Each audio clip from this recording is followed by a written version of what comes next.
द्रावक अवस्था,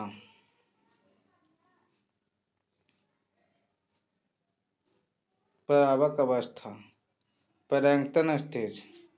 परावक अवस्था, plankton stage. जलीय आवास में जल की गहराइयाँ, जलकांति, मृदा एवं जल में खनिज पोषक तत्वों की कमी, कम प्रकाश की तीव्रता आदि प्रतिकूल परिस्थितियों कारकों के होने से प्रायः जलीय पौधों की वृद्धि आसानी से नहीं हो पाती।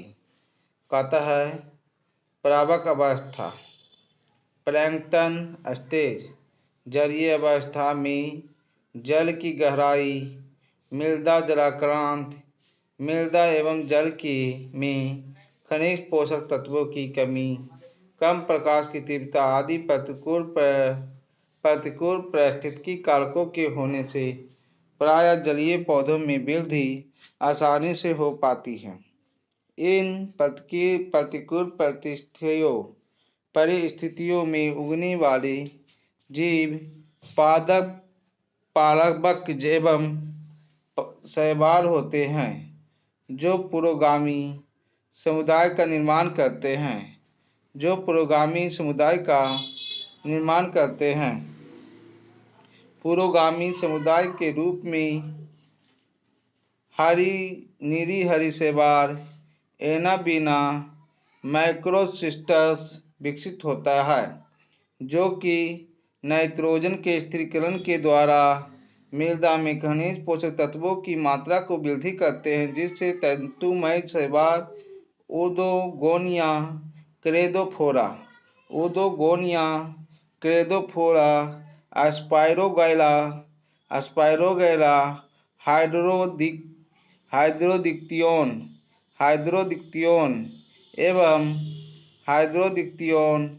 एवं यूरोथ्रिक्स आदि का विकास होता है। इनकी उपस्थिति में मृदा में पोषक तत्वों की मात्रा में वृद्धि होती है। जल निम्न पादप अवस्था, सबमर्जिड प्लांट स्टेज। तंतुमय शैवाल के विकसित होने से मृदा में पोषक तत्वों की मात्रा बढ़ती है। तंतुमय शैवाल के विकसित होने से मृदा में पोषक तत्वों की मात्रा बढ़ती है। इस आवास में अनेक जल निम्न पादप जैसे नाजास, हाइड्रिला, पोते मोजिटोन एवं बैरिसनेरिया आदि विकसित होने लगते हैं। इन पौधों के द्वारा पोषक तत्वों की मात्रा लगातार वृद्धि होती रहती है। अगला सवाल है पर्वीय अवस्था।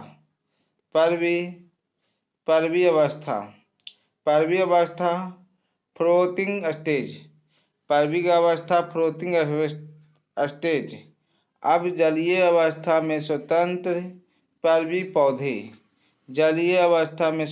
पर्वी पौधे जैसे बुल्फिया, एजोला, लेमना, जलकुंभी आदि विकसित होते हैं। इन पौधों को सड़ने गलने से कार्बनिक पदार्थ एवं गाद सिल्ट की मात्रा में वृद्धि होती है। गाद के अधिक जमाव से जलीय के जल की गहराई कम 1.5 फीट से लेकर 4.5 फीट तक कम हो जाती है। इन आवासों में अब भी पोषक तत्वों की अधिकतम हो जाती है।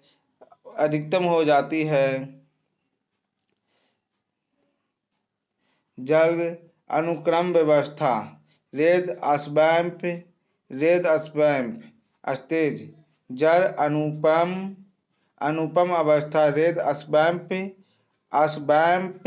स्टेज। जल की कम गहराई, पोषक तत्वों की अधिकता एवं विगादीकरण से जलीय आवास में परिवर्तित होकर यह जल युक्त जलीय स्तरीय पौधों जैसे साइप्रस, सेजिटेरिया, ताइफा और लिम्नोफिला रिम्नोफारा नदानुप रेड के उगने के लिए अनुकूलित हो जाते हैं कच्छ पादप कच्छ या पंख पादप अवस्था मार्सी मेदो स्टेज सत्ता विग्धीकरण सेल्टिंग एवं मृदा के जमाव के कारण यह जलीय दलदली जमीन में बदलने लगता है। इस दलदली मृदा में पोषक तत्वों की और अधिकता हो जाती है। अब इस दलदली आवास में अनेक पादप जाति जैसे साइप्रस पोरिगोनम और पैस्पेलम वेटिवेरिया एवं आइपोमिया ग्रेमिनकुल आदि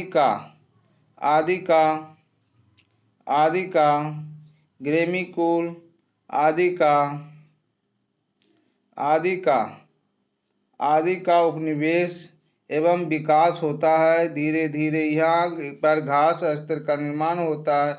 इस प्रकार वनस्पति मृदा को अपरदन को रोकने के साथ साथ भूमिगत जल का अधिक अवशोषण करती है। इस वनस्पति के विकसित होने से मृदा का निर्माण एवं उर्वरता की वृद्धि होती है।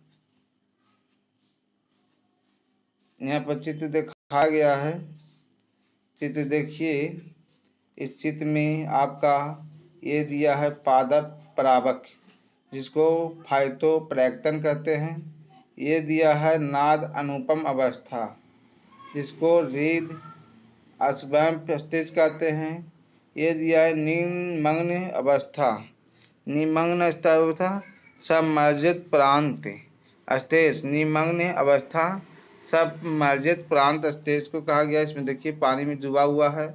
और उसके बाद ये आपका है कच्छ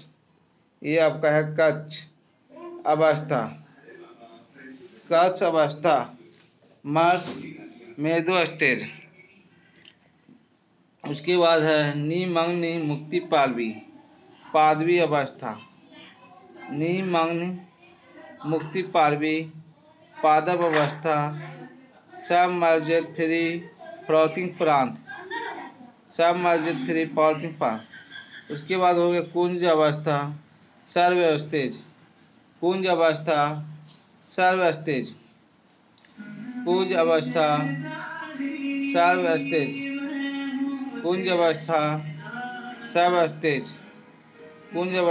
सर्व स्टेज वानिकरण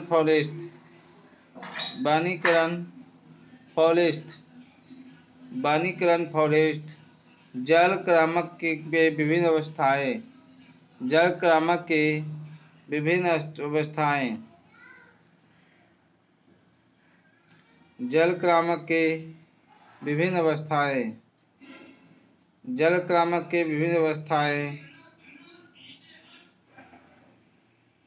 काष्ठीय बृहस्पति अवस्था कुंज चरण वुडलैंड स्टेज। इस प्रकार क्रांतर में बनी स्थलीय आवास को भी काष्ठीय झाड़ियों की अनेक प्रजातियां विकसित हो जाती है।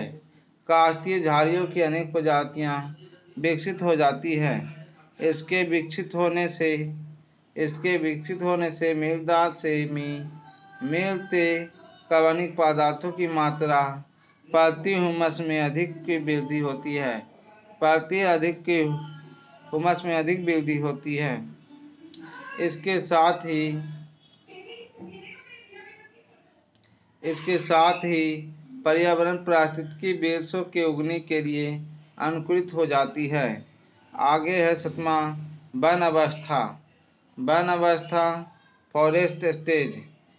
इस प्रकार जलीय आवास में बनने वाले स्थलीय आवास में वृक्षों की अनेक जातियां विकसित होकर चरम समुदाय को स्थापित करती है।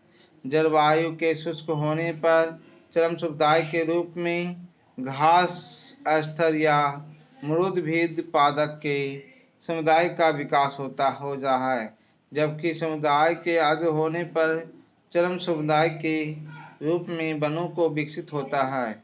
आगे है,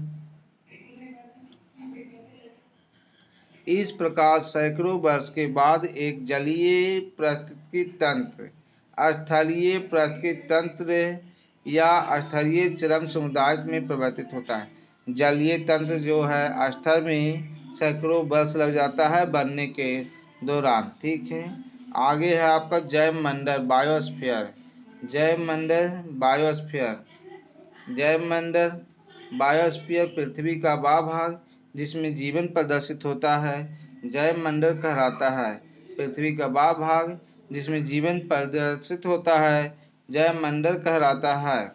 अगला है जैवमंडल कहलाता है, यह पृथ्वी का सबसे बड़ा परितंत्र है जिसमें अनेक छोटे छोटे परितंत्र के साथ साथ संचालित होते रहते हैं। पर्यावरण जीवधारियों के अति वृद्धि विकास एवं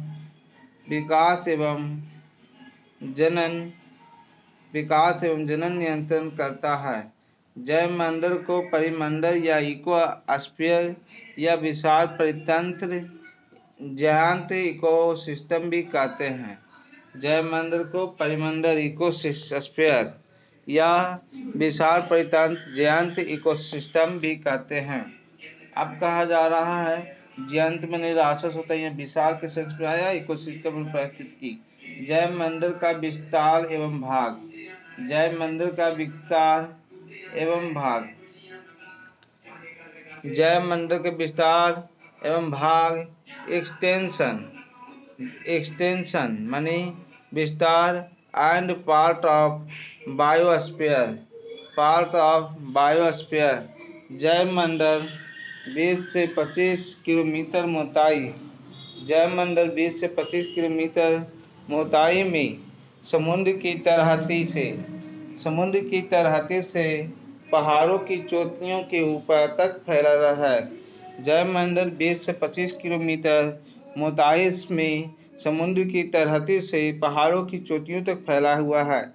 इसका पर्यावरण भौतिक एवं जैविक कारणों से बना होता है। इसका पर्यावरण भौतिक एवं जैविक कारणों से बना होता है जिसके यह परस्पर संबंधित है, लेकिन पृथ्वी पर ही इसमें जीवन प्रदर्शित होता है।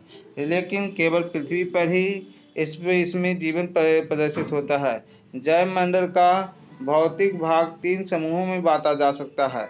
जैविक मंडल का भौतिक भाग 3 समूहों में बांटा जा सकता है। 3 समूहों में बांटा जा सकता है।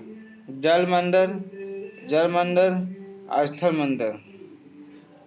पहला आपका हो गया जलमंडल, पहला हो गया आपका जलमंडल, दूसरा हो गया स्थलमंडल, तीसरा हो गया वायुमंडल। जानबे करते हैं जलमंडल, स्थलमंडल और वायुमंडल।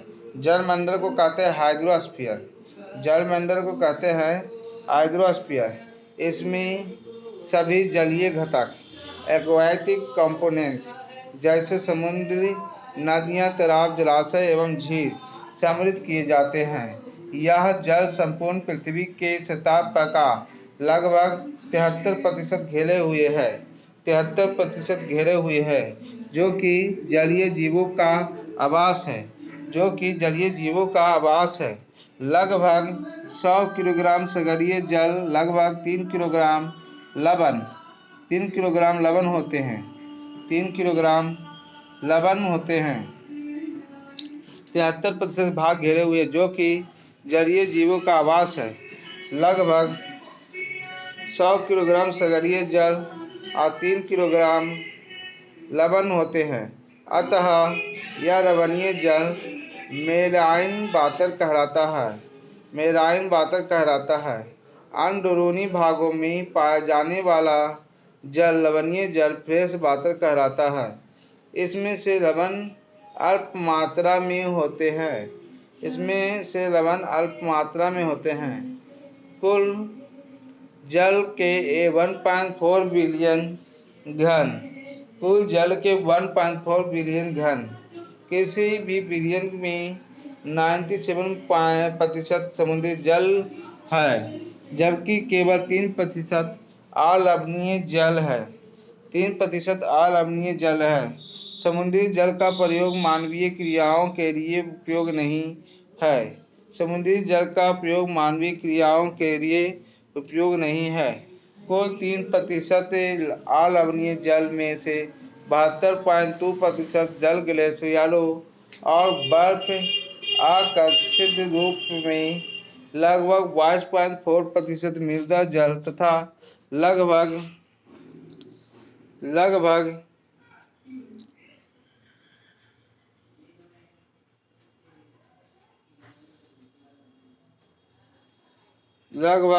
0.36% जल नदियों में, और झीलों में और धाराओं एवं झरनों में पाया जाता है। आस्थरमंडल आस्थरमंडल के कहते हैं लिथोस्फीयर। जलमंडल के हाइड्रोस्फीयर, आस्थरमंडल को लिथोस्फीयर। आस्थरमंडल को लिथोस्फीयर, हाइड्रोलिथोस्फीयर। इसमें भूप्रकृति के ठोस घटक के जैसे मृदा, चट्टानी, खनिज एवं अन्य पदार्थों को सम्मिलित है। भूप्रकृति क्रस्ट केवल ऊपरी सतह मृदा कहलाती है। भूप्रकृति है ना, जैसे मृदा की चट्टानी, खनिज एवं अन्य पदार्थ सम्मिलित है। भूप्रकृति क्रस्ट की केवल ऊपरी सतह मृदा कहलाती है। भूप्रकृति का वह भाग जिसमें जीवधारी उपस्थित होते हैं जयमंडल का भाग है। कहता है भूप्रकृति का वह भाग जिसमें जीवधारी उपस्थित होते हैं जयमंडल का भाग है। वायुमंडल एटमॉस्फेयर जलमंडल एवं स्थलमंडल के आसपास गैसों का आवरण वायुमंडल कहलाता है। जलमंडल एवं स्थलमंडल के आसपास गैसों का आवरण वायुमंडल कहलाता है। वायुमंडल में 78.03% नाइट्रोजन है, 20.99% ऑक्सीजन है और 0.94% आर्गन है। 0.3% कार्बन डाइऑक्साइड है। अल्प मात्रा में अन्य गैसें हैं, धूलकण आदि होते हैं। वायुमंडल पृथ्वी की सतह से कई किलोमीटर ऊंचाई तक फैला हुआ है। वायुमंडल मुख्यतः 5 भागों में बांटा जाता है। वायुमंडल को 5 भागों में बांटा जाता है। पहला हो गया आपका सोममंडल, जिसको ट्रोपोस्फियर कहते हैं। ट्रोपोस्फियर सोममंडल, ट्रोपोस्फियर। समतापमंडल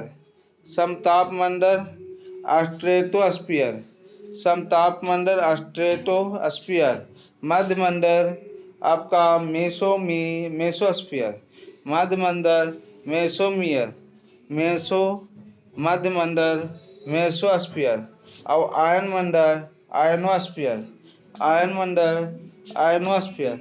तथा ब्रह्ममंडल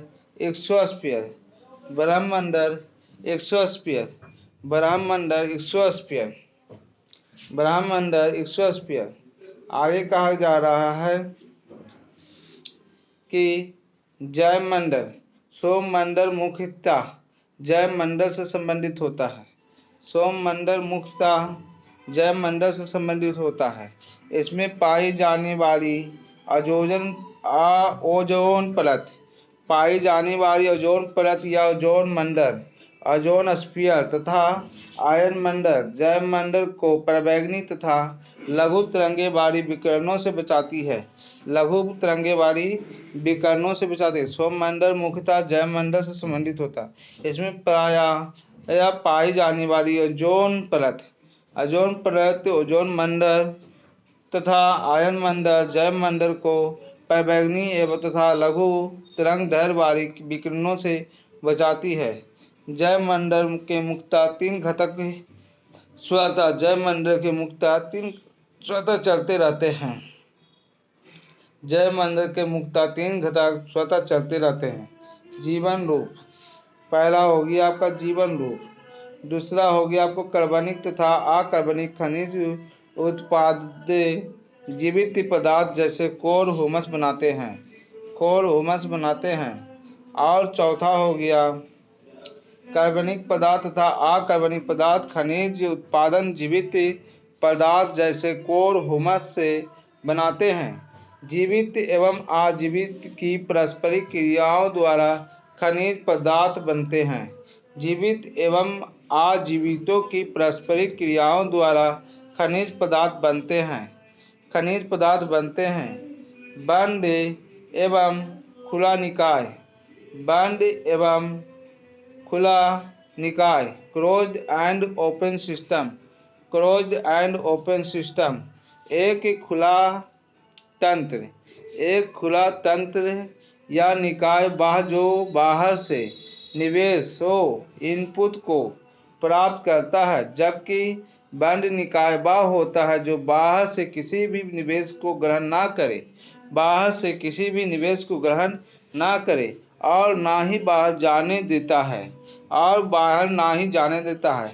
एक खुला तंत्र निकाय वह है जो बाहर से निवेशों को प्राप्त करता है, जबकि बंद निकाय वह है जो बाहर से किसी भी निवेश को न ग्रहण करता है और न बाहर जाने देता है। पदार्थों की दृष्टि में पृथ्वी एक बंद तंत्र है।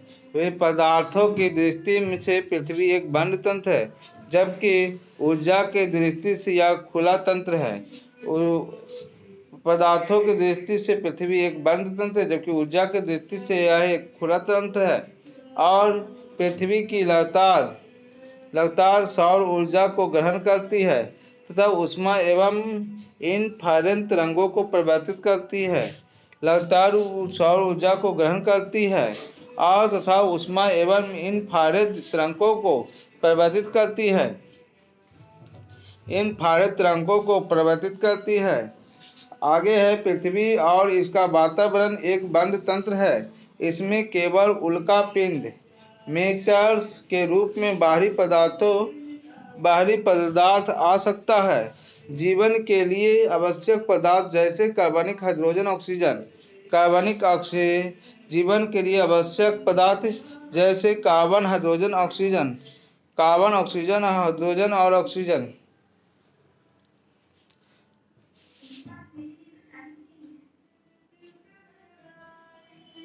की मात्रा सीमित होती है। इसके फलस्वरूप जीवनधारियों एवं अजीवित वातावरण के बीच पदार्थ का चक्रीय आदान प्रदान होता है। जैवमंडल में पदार्थ पुनः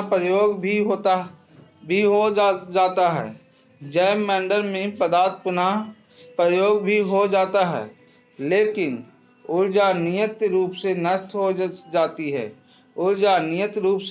जाती है। इसलिए चक्र साइकिल शब्द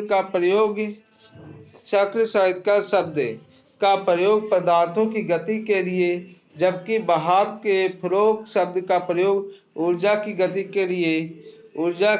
के लिए किया जाता है। कहता है इसके प्रयोग जीवधारियों एवं अजीवित वातावरण के बीच पदार्थ का चक्रीय आदान प्रदान होता है। जैवमंडल पदार्थ को पुनः प्रयोग भी हो जाता है, लेकिन ऊर्जा नियत और रूप से नष्ट हो जाता है। इसलिए चक्र साइकिल शब्द का प्रयोग पदार्थों के लिए गति के लिए, जबकि बहाव फ्लो शब्द का प्रयोग ऊर्जा की गति के लिए किया जाता है।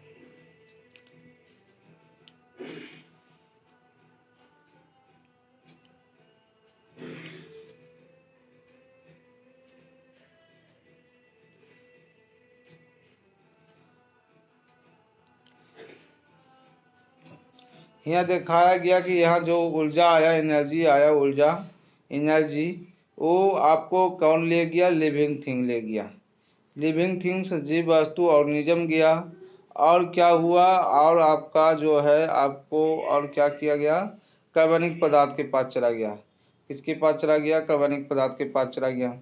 आप ध्यान से देखा जाए, है ना, कार्बनिक पदार्थ के पास चला गया। देखो ऊर्जा ई लिया सजीव वस्तु, सजीव जो है ऊर्जा क्या किया, लॉस कर दिया, लॉस कर दिया। बचा हुआ ऊर्जा आपको कार्बनिक पदार्थ आया, पर कार्बनिक पदार्थ से फिर आपको लिविंग वस्तु ले लिया, है ना। तो ये उसी को आता है लिविंग ऑर्गेनिज्म और living organic matter. Organic matter ऊर्जा एनर्जी एज हीट आ कार्बनिक मैटर, है ना। इन नॉन लिविंग इन्वायरमेंटल आ कार्बनिक पदार्थ इन ऑर्गेनिक मैटर। ठीक है। जैव ऊर्जा में प्रवाह, जैव ऊर्जा में का प्रवाह का चक्रीय प्रयोग, जैव मंडल में ऊर्जा प्रवाह का चक्रीय प्रयोग। तो ऊर्जा के लिए फ्लो आता है शब्द, चक्रण नहीं आता है। ठीक है। तो यह पौधों का पुनः चक्रण, recycle of nutrient, recycle of nutrient, पोषण पदार्थों का पुनः चक्रण, रिसाइकल ऑफ न्यूट्रिएंट। आगे है आपका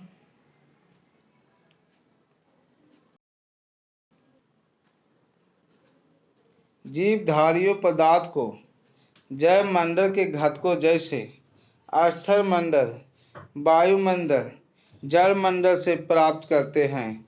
जीवधारियों के शरीर के निर्माण के लिए आवश्यक तत्व और कार्बनिक पदार्थ पृथ्वी से प्राप्त होते हैं। जैव भू रसायन, बायोजियोकेमिकल पोषक तत्व कहते हैं। कुछ तत्व कार्बनिक, नाइट्रोजन फास्फोरस अधिक मात्रा में आवश्यक होती है, जिसे दीर्घ पोषक तत्व माइक्रोन्यूट्रिएंट कहते हैं। कुछ तत्व जैसे मोलिब्डेनम, जिंक, बोरॉन, तांबा आदि बहुत कम मात्रा में आवश्यक होते हैं। जो सूक्ष्म पोषक तत्व मैक्रोन्यूट्रिएंट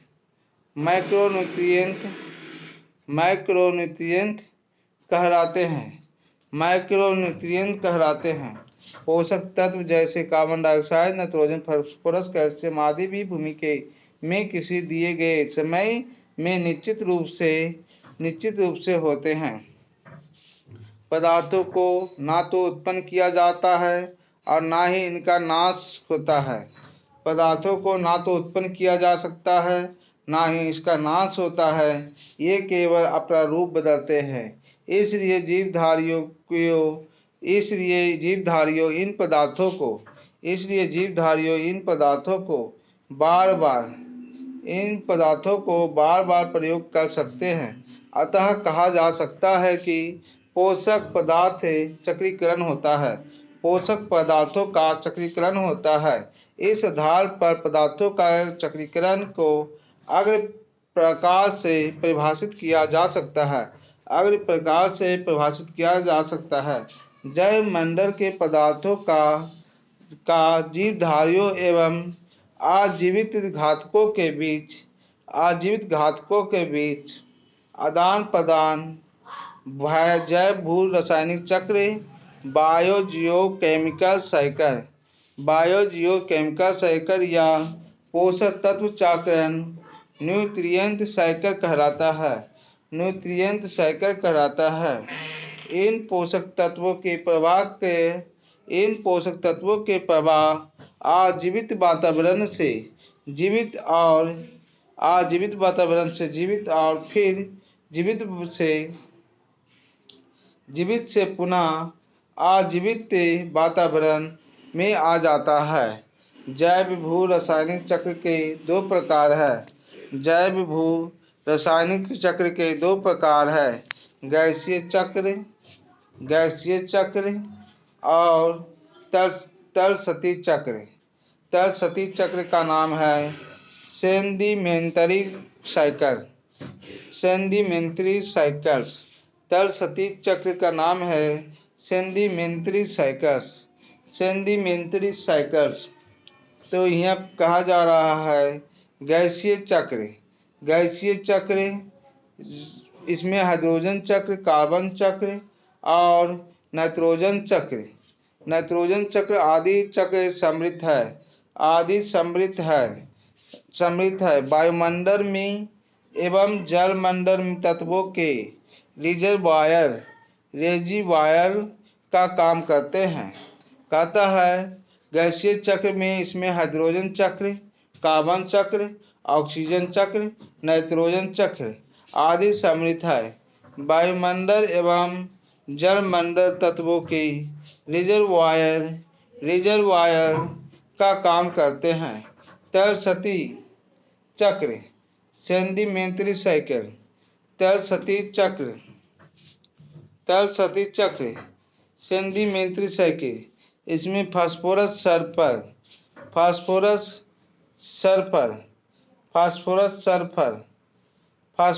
सल्फर कैल्शियम चक्र समृद्ध है। इसमें से पृथ्वी पर सेंडिमेंट ऑफ अर्थ तत्वों के रिजर्वायर का काम करता है। इस प्रकार के चक्र प्राय धीमे होते हैं। इस प्रकार का जो चक्र है प्राय धीमे होते हैं। इस प्रकार का चक्र प्राय धीमे होते हैं। इस प्रकार का जो चक्र है प्राय धीमे होते हैं। आगे है आपका जैव भू रासायनिक चक्र। जैव भू रासायनिक चक्र या पोषण का चक्रण। जैव भू रासायनिक चक्र, पोषण का चक्रण।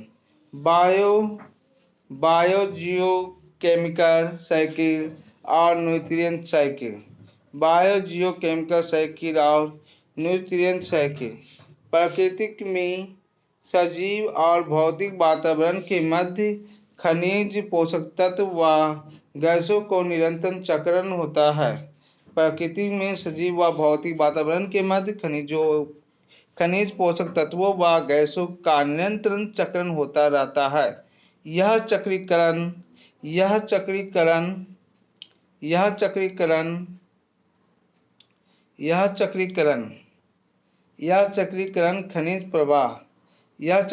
खनिज प्रवाह कहलाता है। यह चक्रीकरण प्रकृति में सजीव व भौतिक वातावरण के मध्य खनिजों, पोषण तत्वों के गैसों का निरंतर चक्रण होता रहता है। यह चक्रीकरण खनिज प्रवाह कहलाता है। और कहा जा रहा है कि खनिज के प्रवाह को चलायमान रखने के लिए जैविक व अजैविक घटक के मध्य अंतःक्रिया होती है। अतः इसे जैव भू रासायनिक चक्र कहते हैं। जैव भू रासायनिक चक्र दो प्रकार के होते हैं। जैव भू रासायनिक चक्र दो प्रकार के होते हैं। जैव भू रासायनिक चक्र दो प्रकार के होते हैं। पहला हो गया आपका गैसीय चक्र, गैसीय साइकिल। इस चक्र में चक्रीकरण, साइकिलिंग करने वाले पदार्थों को मुख्य स्रोत या संग्राहक वायुमंडल तथा महासागर होता है। गैसीय साइकिल, इस चक्र में चक्रीकरण, साइकिल करने वाले पदार्थों का मुख्य स्रोत या संग्राहक के वायुमंडल तथा महासागर होता है, जिसमें पदार्थों का चक्रीकरण मुख्यतः गैसों के रूप में होता है। कार्बन, हाइड्रोजन एवं ऑक्सीजन, नाइट्रोजन चक्र इसमें प्रमुख उदाहरण हैं। कार्बन, हाइड्रोजन, ऑक्सीजन तथा इसमें प्रमुख उदाहरण हैं। Carbon cycle. कार्बन जीवधारियों के शरीर निर्माण करने वाले सभी कार्बनिक पदार्थ, ऑर्गेनिक सब्सटेंस जैसे कार्बोहाइड्रेट, वसा, प्रोटीन्स आदि का मुख्य घटक होते हैं। कार्बन चक्र साइकिल कार्बन जीव से धारियों के शरीर का निर्माण करने वाले सभी कार्बनिक पदार्थों ऑर्गेनिक की सब्सटेंस जैसे कार्बोहाइड्रेट, वसा, प्रोटीन्स आदि का मुख्य घटक होते हैं।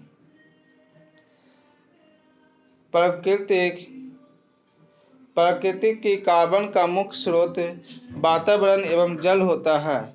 प्रकृति में कार्बन का मुख्य स्रोत वातावरण एवं जल होता है।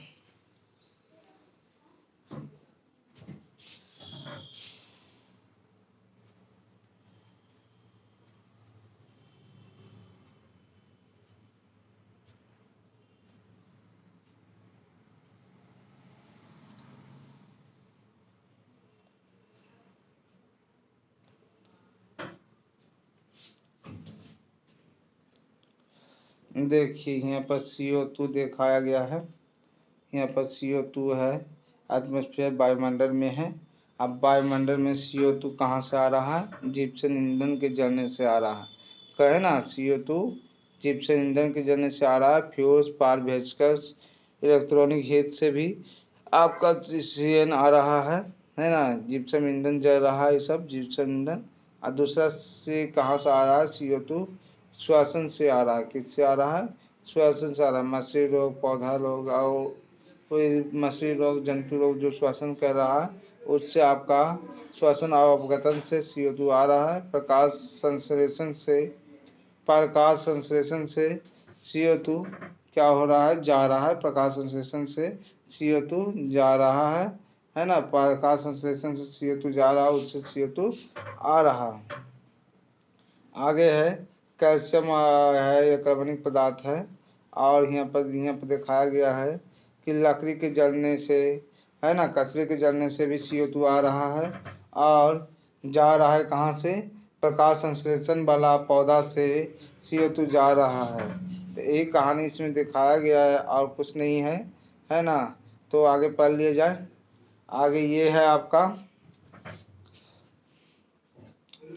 कि हरे पौधे में प्रकाश संश्लेषण क्रिया करते समय वातावरण में उपस्थित CO2 के रूप में ग्रहण करके कार्बोहाइड्रेट का निर्माण करते हैं या वातावरण को स्थिरीकरण करता है। अब नाइट्रोजन चक्र पढ़ना है। क्या पढ़ना है? नाइट्रोजन चक्र पढ़ना है। तो नाइट्रोजन चक्र पढ़ना है। नाइट्रोजन चक्र जो है ठहर के पढ़ेंगे, अभी इसको स्टॉप करते हैं।